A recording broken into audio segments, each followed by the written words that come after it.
एक सेकंड, ये मेरा राय, ये मेरा विचार है।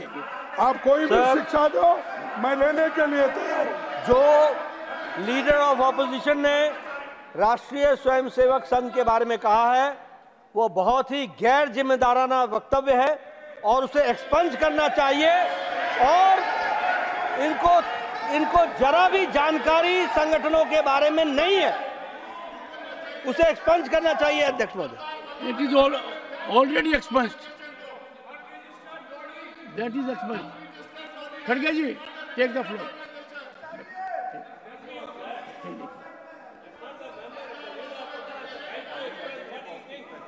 No, Mr.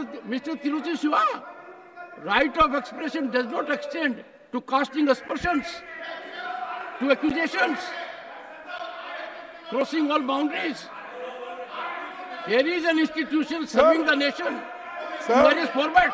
अरे सर सुनिए, आप बोलिए। नहीं मेरे पास नहीं है। आप बोलिए। देखिए साहब, ये मैं नहीं कह रहा हूं, सरदार वल्लभ भाई पटेल भी यही कहा कि ये आरएसएस से जुड़े हुए और इस देश के सभी लोग जानते हैं आरएसएस के लोगों ने उचकाकर, गोडसे को उचकाकर महात्मा गांधी की हत्या की है। और यही लोग हैं, खड़गे जी, it will not go on record. You are not making your point. You are, खड़गे जी, you are engaging unfortunately, painfully in bashing an organization that is working for the nation tirelessly with nationalistic mindset.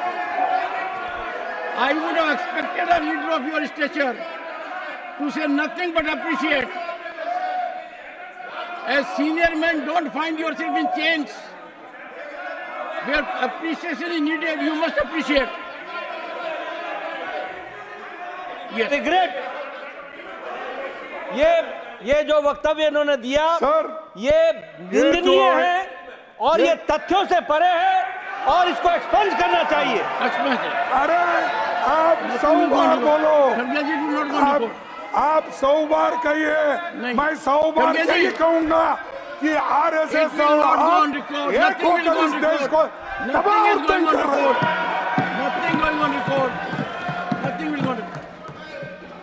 Sir, Agniveer जैसी unplanned तुगलकी योजना लाकर नौजवानों का मनोबल तोड़ दिया है। इसे लेकर पूरे देश में नौजवानों का बड़ा आंदोलन हुआ, पर आपने किसी की नहीं सुनी।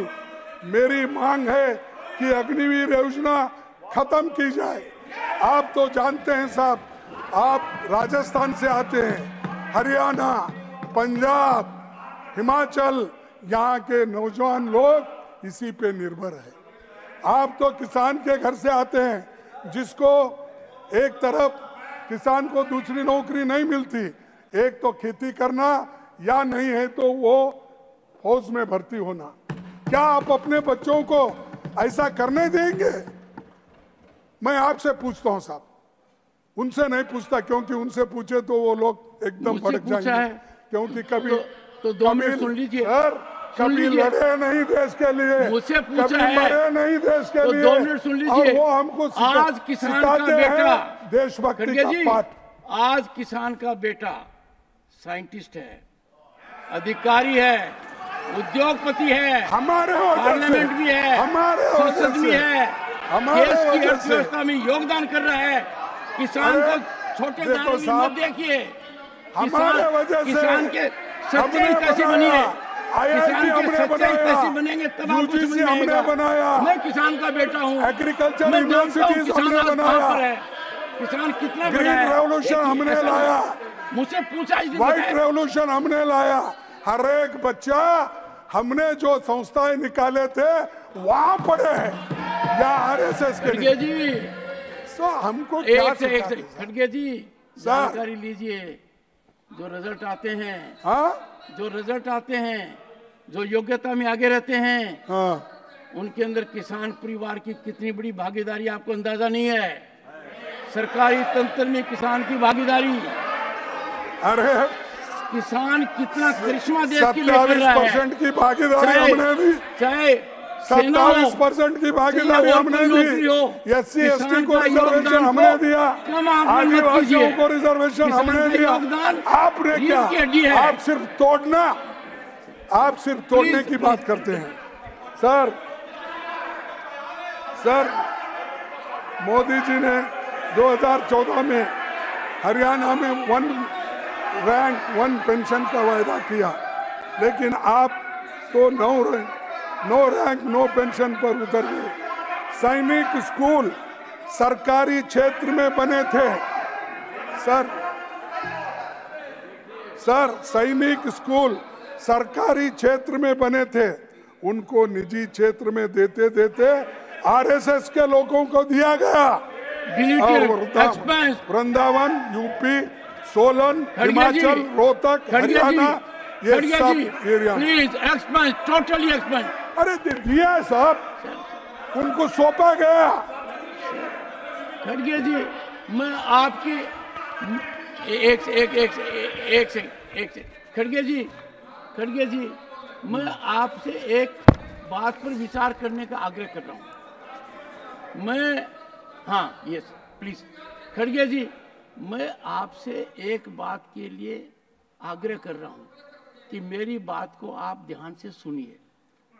क्या इस देश में हर व्यक्ति को यह अधिकार नहीं है कि वो इस देश की विकास गंगा के अंदर भागीदार हो? क्या हर व्यक्ति को अधिकार नहीं है कि उस हवन में अपनी आहुति दे? आप कह क्या रहे हैं? मैं सैनिक स्कूल का छात्र हूं, मैं उन स्कूलों में गया हुआ हूं, मैंने देखा क्या कुछ हो रहा है। दुर्भाग्य की बात है, शायद आप एक भी सैनिक स्कूल में नहीं गए हैं। मैं गया हूं सैनिक स्कूल में जाकर, मैं इसका अध्ययन कर रहा हूं। आप समाज के एक वर्ग को हर काम से दूर रखना चाहते हैं। ये मानसिकता भारत के संविधान के अंदर सही नहीं है। विचार कीजिए इस पर। एक नाम आते ही आप एकदम कहते हैं ये क्यों किया? ये देखिए साहब, नहीं, ये देखिए, मेरी राय है, ये मेरी राय कायम रहेगी जब तक इस देश में जातिवाद है, छुआछूत है, तब तक ये कायम रहेगा।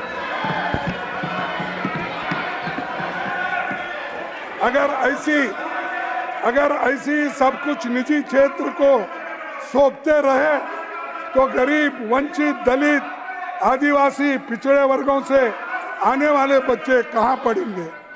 फौज को फौज रहने दीजिए, फौज को फौज रहने दीजिए। राजनीति करने के लिए बहुत से विषय पड़े हैं इस देश में। प्लीज तो मैं आपसे टेक योर सीट। हर 15 मिनट में दलितों के खिलाफ एक बड़ा अपराध घटता है और हर दिन 6 दलित महिलाओं का बलात्कार होता है। ये महज नंबर आपका इस तरह के, ये स्टैटिस्टिक, आपका इस तरह, ये महज नंबर नहीं है, ये असली लोग हैं जो सालों से भेदभाव झेलते आ रहे हैं। आज भी हालत सुधरे नहीं है। देश का ध्यान सिर्फ कुछ मामलों की तरफ खींचना चाहता हूं। जुलाई 2023 मध्य प्रदेश में बीजेपी नेता ने आदिवासी के मुंह में पेशाब कर दिया। सितंबर 2023 में मध्य प्रदेश के अनूपपुर बीजेपी नेता ने बुजुर्ग आदिवासी को सरेआम चप्पलों से पीटा। 2023 गुजरात के मोरबी दलित युवक को तनख्वाह मांगने के लिए लोगों ने पीटा और मुंह से सैंडल उठाने के लिए भी मजबूर किया। 2023 में मध्य प्रदेश के दमोह दुकान में पानी पीने पर दलित युवक से मारपीट। 24 में गुजरात के गांधीनगर में शादी के दौरान के दलित युवक को पीटा गया और घोड़ी से उतारा गया। यूपी के बरेली में दलित युवक को 2 होमगार्ड ने पीटा। प्लीज मध्य प्रदेश के सागर में यौवन उत्पीड़न के आरोप के चलते पहले भाई और चाचा की पीट पीट कर हत्या की, भाई और चाचा की। फिर दलित महिला की भी मौत हुई। 24 में यूपी के फिरोजाबाद के जेल में दलित युवक की मौत हो गई। 24 में मध्य प्रदेश के छतरपुर में दलित युवक को बेल्ट से पीटा गया। जून 24 गुजरात के जूनागढ़ में बीजेपी विधायक के बेटे पर दलित युवक के साथ मारपीट करने को आरोप में उसको कर दिया। मैंने इन घटनाओं का जिक्र करना जरूरी समझा ताकि देश समझ पाए कि 21वीं सदी के भारत की एक सच्चाई ये भी है। सर, मैं इन घटनाओं का जिक्र इसलिए करना जरूरी समझा ताकि देश समझ पाए कि 21वीं सदी के भारत की एक सच्चाई ये भी है। सभापति जी, सामाजिक न्याय का मुद्दा लोगों के दिल का मुद्दा है, इस तरफ ध्यान देना जरूरी है, इसीलिए ये बातें मैं आपके सामने रखी। लंबे समय से जाति जनगणना की मांग है, लेकिन सरकार इसको करने के लिए नहीं दे रही। लेकिन ये जाति जनगणना अगर हो गया तो हर एक को अपने अपने लोगों को उनकी जो जरूरतें हैं वो पूरी हो जाएगी। इससे विभिन्न समुदाय की दशा का आकलन हो सकता है। चुनौतियों को काबू में लाने की रणनीति इसी से बन सकती है। इस मुद्दे पर जितना देरी होगी उतना गरीब और कमजोर तबकों के लिए, उनके हितों के लिए चोट लगेगी। सर, सभापति जी, आप किसान परिवार से आते हैं, उनकी स्थिति अच्छी आप जानते हैं। तरह किसानों की हालत आज पहले से अधिक खराब है। 2022 तक किसानों की आमदनी दोगुनी करने का वायदा किसने किया था? पर उल्टे उनकी खेती की लागत बढ़ गई है। Ministry of statistics programme implementation का सिचुएशन असेसमेंट सर्वे ऑफ 2018-19, ये मेरा नहीं साहब, और एक बार पढ़ता हूँ। Ministry of statistics and programme implementation का सिचुएशन असेसमेंट सर्वे ऑफ 2018-19 देखेंगे तो आपको पता चलेगा कि एक किसान खेती से दिन केवल 27 रुपए कमाता है। एमएसपी, ये स्टैटिस्टिक डिपार्टमेंट का है, मेरा नहीं। एमएसपी गारंटी कानून बनाने की मांग देश भर के किसान संगठन कर रहे हैं। आपने इस पर कमेटी बनाई है और एमएसपी गारंटी कानून बनाई है, पहल कीजिए। विपक्षी दल इस पर सरकार के साथ देने के लिए तैयार है। देश की राष्ट्रीय सुरक्षा पर बड़ा खतरा। जम्मू कश्मीर में एक ही महीने में लगातार 3 आतंकी हमले हुए। मणिपुर 3 मई 2023 से जल रहा है। राहुल जी मणिपुर के लोगों के साथ खड़े रहे। भारत जोड़ो न्याय यात्रा की मणिपुर से शुरू की। इंडिया गठबंधन के सांसद मणिपुर गए, इनका अनुभव संसद के सरकार सुन सकती थी, पर सरकार राजनीतिक लाभ में लगी रही। अभिभाषण में मणिपुर पर चिंता नहीं दिखाई दी, इसीलिए आपका सफाया वहां पर हो गया। हाल में आरएसएस चीफ मोहन भागवत जी ने मणिपुर पर नसीहत दी। हमारी बात तो आप सुनते नहीं। आरएसएस वाले पहले बार सच बोल रहे हैं, उनकी तो बात सुनिए।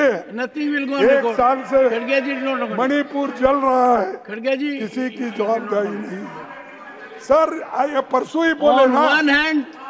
On one hand, you are sparing no words of condemnation.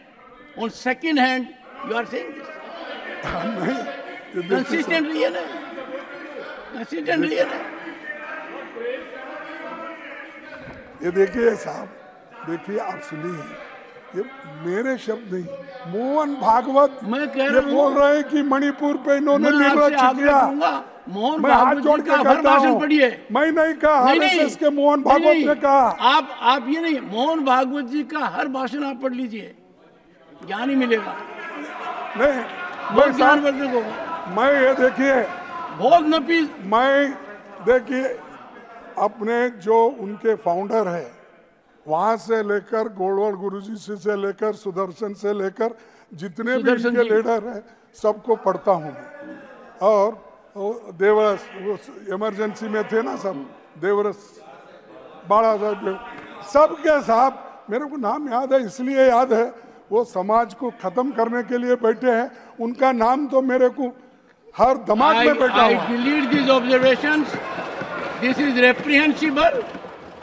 As a matter of sir, fact, this is सभापति इसी के absolute. बीच एक बड़ा Nothing will go on घोटाला record. खड़गे जी, सामने खड़गे आया जी, है, खड़गे जी, जिसे सरकार खड़गे जी, के खड़गे जी. दबाने की कोशिश। You have made, one second, you have made highly contemptuous observation, What?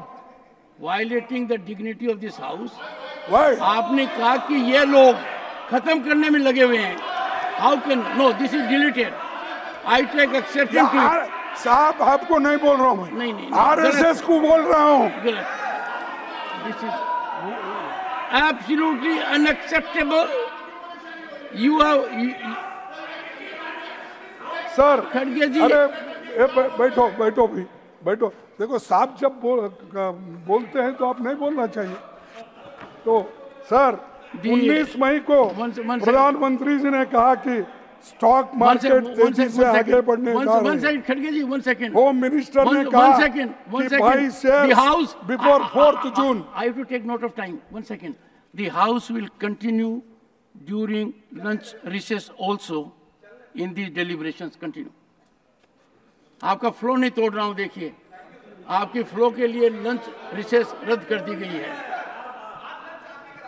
पर लंच रिसेस रद्द कर दी गई है। साहब वो क्या करते हैं, कभी कभी हमारा शरीर में से दिल ही निकाल लेते हैं, कभी भेजा निकाल लेते हैं, तो इसीलिए जरा मुश्किल हो जाता है। आज के दिन आपने जो बयानी की है वो आपकी बहुत नहीं हो बढ़िया, सकती, बहुत आपकी नहीं हो सकती, आपकी नहीं हो सकती, आपकी नहीं हो सकती। सभापति जी, लिखी हुई बात पढ़ रहे हैं। बड़ा घोटाला सामने आया है जिससे सरकार ने दबाने की कोशिश की है। 19 मई को प्रधानमंत्री जी ने कहा कि स्टॉक मार्केट तेजी से आगे बढ़ने जा रहा है। होम मिनिस्टर ने कहा कि by shares before 4th June। वाह, ये मार्केटिंग करते हैं बहुत से कंपनियों का, ऐसी भाषा उन्होंने की। सर जून एग्जिट पोल आया और 3 जून को स्टॉक मार्केट के सारा रिकॉर्ड तोड़ दिया, पर 4 जून को स्टॉक मार्केट एकदम गिर गया। निवेशकों को 30 लाख करोड़ का नुकसान हुआ। कौन जिम्मेदार है? कौन जिम्मेदार है? प्रधानमंत्री और गृह मंत्री जिम्मेदार है। क्या उनको आप सबक सिखाएंगे कि इतने लोगों के पैसे गए? 4 जून को आप देखिए, क्या देखे, सब गिर गए धड़ाधड़ धड़ाधड़।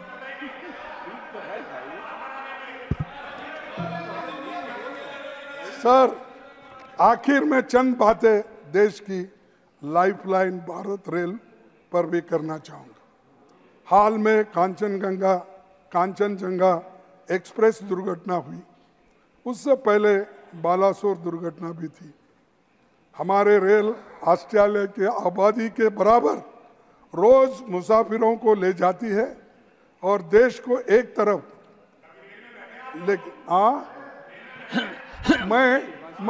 अरे अब तुम्हारे पिताजी को रिसीव करने के लिए रेल में ही जाता था। अरे गुलबर्गा में एयरपोर्ट नहीं था तो हम खड़गे जी ये देखो 1970 में इनके पिताजी को हमको हम सबको अंदर कर दिए थे 144 ये यंग टर्न, हम सब उस वक्त खड़गे जी एक महत्वपूर्ण बात करें। खड़गे जी क्या कह रहे हैं? किनको अंदर कर दिया था? देखिए 1970 में 71 में सुनिए चंद्रशेखर, मोहन धारिया, कृष्णकांत और ये जो लोग यंग टर्न की ग्रुप थी हमारे गुलबर्ग आए थे। 144 इन्होंने तोड़ दिया, तो हम ही वहाँ पर ब्लॉक प्रेसिडेंट थे, तो हमको भी अंदर डाले, इनको भी अंदर डाले 1-2 घंटे के लिए, फिर बाद में छोड़ दिए। तो 4 बार गुलबर्गा आना पड़ा, विमान नहीं थी, रैली थी। तो इसलिए मत बोलो भाई, तुम्हारी इज्जत करता हूं क्योंकि तुम्हारे पिताजी की वजह से। बैठो।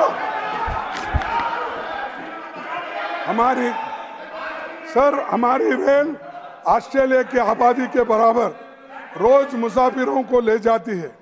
देश को एक तरफ हाई स्पीड ट्रेन और बुलेट ट्रेन का सपना दिखाया जा रहा है, दूसरी तरफ सरकार नागरिकों की सुरक्षा की सुनिश्चित नहीं कर पा रही है। किसी दुर्घटना पर हम सवाल उठाते हैं तो इसका जवाब ये मिलता है कि पीछे आपके ज़माने में कितने दुर्घटना हुए थे, कितने ऐसी घटनाएं हुई, उसकी गिनती होती है। अरे अच्छे करने की गिनती करो, पीछे क्या होगा वही बात बार बार बोलने से देश आगे नहीं बढ़ता। अच्छा होगा कि सबसे पहले 3 लाख से अधिक वैकेंसी रेलवे में जो खाली है वो भर्ती करो, उसमें SC ST सभी को मिलेगा। और खासकर मैं आपसे ये विनंती करूंगा कि जहाँ वैकेंसीज है, लाखों वैकेंसीज है, वो सरकार भर रही नहीं। वैकेंसीज की बात है ऑनरेबल मिनिस्टर, ऑन वैकेंसीज माननीय सभापति जी, बाद में माननीय सभापति जी, एक सेकंड। अरे प्रमोद जी, आपने बहुत डिबेट देखी है। माननीय सभापति जी, पिछले 10 वर्षों में करीब 5 लाख लोगों को भर्ती की गई है। 5 मिनट में खत्म। और अगर यूपीए का 10 साल देखें तो उससे ज्यादा वैकेंसीज भर्ती की। पिछले 10 सालों में गरीब आदमी सरकार की सोच से बाहर है। सरकार चंद अमीरों के बारे में सोचती है। महंगाई ने गरीबों का बजट बिगाड़ दिया है। Petrol, diesel, LPG cylinder, fertiliser, pesticide, milk products, ये बढ़ते दामों से घर का बजट भी बिगड़ गया है। तो और मैं आपसे निवेदन करता हूं, ऐसे जो जरूरी चीज़ें हैं इस पर गवर्नमेंट ध्यान देना चाहिए, लेकिन उसके बजाय सिर्फ हमको कैसा प्रत्युत्तर देना, कैसा टोकना, ये काम करते। भाई आपका काम नहीं, हम अपोजिशन में रहते हैं तो आपकी कमियां क्या है वो दिखाते हैं। आप अपनी कमियां छुपाने के लिए झूठ बोलते, कितने झूठ बोलेंगे आप। और इसीलिए तो मैं कहता हूं, ये झूठ बोलते बोलते झूठों के सरदार हो गए ये लोग। सर 214 के लोकसभा चुनाव में मोदी जी का नारा था, घटेगी महंगाई, बढ़ेगी कमाई, लेकिन गांव देहात के लोगों को, गरीबों, किसानों, मजदूरों का जीना मुश्किल कर दिया है। रोजमर्रा की चीजें GST लगाकर उसे और महंगा कर दिया है। और ये करने वाले लोग, कहने वाले लोग, हमको, मैं आपसे ये निवेदन करूंगा, पहले काम करो, उसके बाद अपने उपलब्धियां बताकर अपना कह दीजिए। सर गांधी जी का एक कोट मैं आपसे सामने पेश करूंगा, पढ़ूंगा। सभापति जी, गांधी जी ने कहा था, मैं ऐसे भारत के निर्माण के लिए कोशिश करूंगा जिसमें गरीब से गरीब आदमी भी महसूस करेंगे कि ये देश उनका है। इसमें उनकी आवाज का महत्व होगा, जहां ऊंच नीच का भेद नहीं होगा, तथा स्त्रियों को भी वही अधिकार मिलेगा जो पुरुषों को प्राप्त होगा। हमें मिलकर सोचना है कि राष्ट्रपिता के जो विजन रखा था उस दिशा में हम कितना आगे बढ़े हैं। आखिर में मैं केवल निवेदन करूंगा, अपनी बात खत्म करने से पहले पंडित जवाहरलाल नेहरू जी के बारे में बहुत बातें हमारे लखनऊ के नेताओं ने बताया, त्रिवेदी साहब ने बताया। मनमाने कानून पारित करे, ये सब चीज़ें हैं, इसको ज़्यादा मैं बोलने नहीं जाता। आखिरी मैं एक ही अपने बातों को कहूँगा। सर वो नेहरू जी का कोट, आपने नेहरू जी का कोट वही हाथ में लिया। सर इसी हाउस में बीजेपी के एक वक्ता ने, उनका नाम नहीं ले रहा हूं इसीलिए फिर वो उठ जाएंगे, इसी हाउस में बीजेपी के एक वक्ता ने क्या कुछ अपमानजनक बातें प्रथम प्रधानमंत्री और महान सेनानी नेहरू जी के बारे में कही, और प्रोसीडिंग में वो है। बीजेपी के लोगों ने अगर अटल जी को ही पढ़ लिया होता तो वो ऐसा जहरीला भाव नहीं दिखाते थे। 17 अगस्त 1994 को अटल बिहारी वाजपेयी ने कहा था कि नेहरू जी ने विपक्ष की मांग पर अपने सहायक यमोई मथाई को हटाने का फैसला तुरंत कर लिया था। नेहरू जी ने सदन में कहा कि जब सदन का एक महत्वपूर्ण हिस्सा, ये सुनिए साहब, महत्वपूर्ण हिस्सा यह महसूस करता हो कि कुछ ना कुछ किया ही जाना चाहिए, तब बहुमत के लिए ये कतई उचित नहीं है कि सदन की इच्छा को दरकिनार कर दिया जाए। ये नहीं, नेहरू जी के निधन पर 19 मई 1964 को राज्यसभा में अटल जी ने जो भाषण दिया वो उनके दिल के निकली बातें थी और आपके जैसे जहरीली बातें नहीं थी। उन्होंने कहा था मानवता आज खिन्न है, मानवता आज खिन्न है, उसका पुजारी सो गया।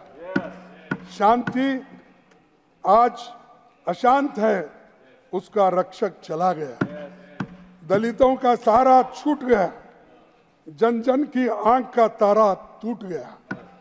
वे शांति के पुजारी किंतु क्रांति के अग्रदूत थे। मेरे नहीं वर्ड, वाजपेयी के, वाजपेयी जी के, अटल जी के, ठीक।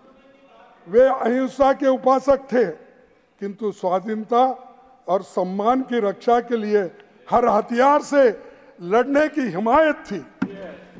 वे व्यक्तिगत स्वाधीनता के समर्थक थे किंतु आर्थिक समानता लाने के लिए प्रतिबद्ध थे। अटल जी का ये लंबा भाषण है, मैं संक्षिप्त में चंद बातें आपके सामने करूंगा। वो व्यक्तित्व जो जिंदा दिली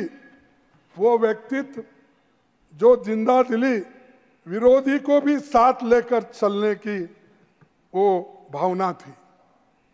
पढ़ू साहब और एक बार पूरा। ये व्यक्तित्व जो जिंदा दिली विरोधी को भी साथ लेकर चलने की वो भावना, वो सज्जनता, वो महानता शायद निकट भविष्य में देखने को नहीं मिलेगी। और उनकी देशभक्ति के प्रति और उनके अटूट साहस के प्रति हमारे हृदय में आदर के अतिरिक्त और कुछ नहीं है। ये वाजपेयी के शब्द।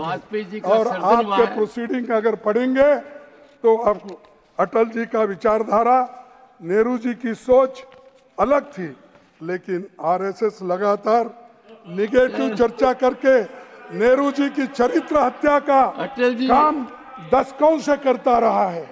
संघ के कई कार्यकर्ता जो संसद और सरकार में हैं, वे भी यही काम कर रहे हैं।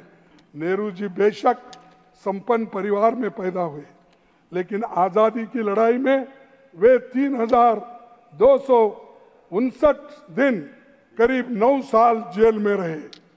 नेहरू जी 1929 में कांग्रेस अध्यक्ष बने तो फंडामेंटल राइट्स और इकोनॉमिक पॉलिसी पर उन्होंने काम शुरू की थी।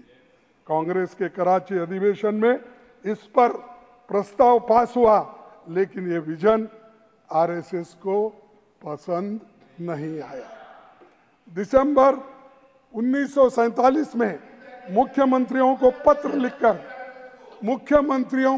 लिखकर नेहरू जी ने चेतावनी देते हुए कहा कि हमारे पास दिखाने के लिए बहुत सारे सबूत हैं कि आरएसएस एक निजी सेना की प्रकृति का संगठन है, वह नाजी लाइन पर आगे बढ़ रहा है। और हालांकि उनके नेता खुले तौर पर कहते हैं वो एक राजनीतिक निकाय नहीं है, लेकिन उनकी नीति और कार्यक्रम राजनीतिक और अत्यधिक सांप्रदायिक और हिंसक गतिविधियों पर आधारित है। ये मैंने नहीं कहा, ये जवाहरलाल नेहरू जी ने जो चीफ मिनिस्टर को लेटर लिखी थी वो, और जो अटल बिहारी वाजपेयी जी नेहरू जी के बारे में जो बात की थी, ये भी बता दें, ये सब है। ये भी बता दें अटल बिहारी वाजपेयी जी का स्रोत क्या था? हाँ, अटल बिहारी वाजपेयी कौन से संगठन के थे, ये भी बता दें। वो ये भी बता दें। नहीं, जनसंघ के थे, लेकिन ये पूरा अरे तुम जरा चुप। अच्छा, इनके पास आरएसएस अटल जी के वाजपेयी के नहीं, वाजपेयी के जैसे नेता अगर होते तो ये नौबत नहीं आती थी। मंगलसूत्र, भैंस लेना, जमीन लेना और लोग मुजरा, ऐसे शब्द नहीं आते थे।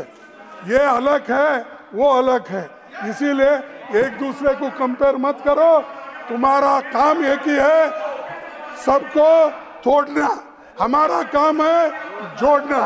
इसी शब्दों के साथ मैं अपने भाषण को समाप्त करता हूँ। नमस्कार। नहीं, पहले अश्विनी वैष्णव wants to make an intervention. नहीं, मैंने कह दिया। Okay. You want to say something? Friends 2-3 बार आया, मैं रिवर्स में जवाब देता हूं। सर, मैंने जवाहरलाल नेहरू जी के बारे में कोई जहरीली बात नहीं कही।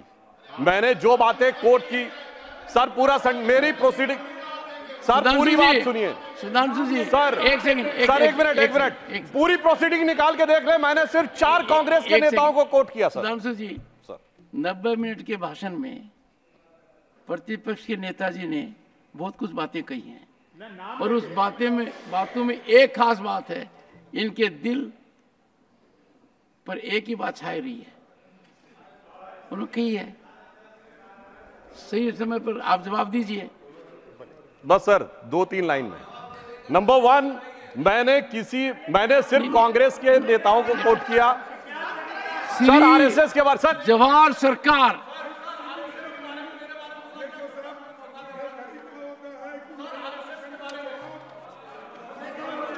सर